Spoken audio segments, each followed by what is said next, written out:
여러분 안녕하십니까? 11월 21일 KBS 12시 뉴스입니다. 정부가 예술, 체육 분야 대체복무 제도를 현행 수준으로 유지하기로 했습니다. 공정성과 형평성은 강화됩니다.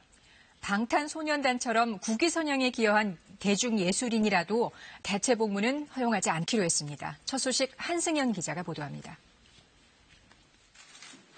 정부가 예술, 체육 분야 군 대체복무 제도를 현행 수준으로 유지하되 선발 과정 등에서 공정성과 형평성을 강화하기로 했습니다.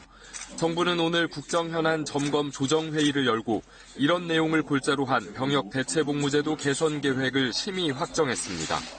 정부는 우선 예술, 체육 분야 대체복무제도는 국민 사기를 진작하고 국가 품격을 제고하기 위해 유지하는 쪽으로 결론을 내렸습니다.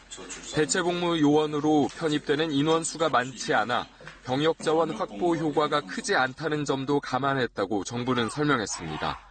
체육 분야에서는 국가대표 선발 과정에 선발 방식 등을 명시하고 관련 자료도 공개하는 등 공정성을 높이기로 했습니다.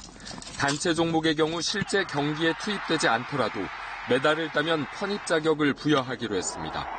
정부는 또 방탄소년단 등 국위 선양에 기여한 대중문화 예술인을 예술요원으로 편입해야 한다는 요구는 수용하지 않기로 했습니다. 음악, 미술, 연극 등의 분야에서 예술요원 편입이 인정되는 국내외 대회도 기존 48개에서 7개를 제외하기로 했습니다.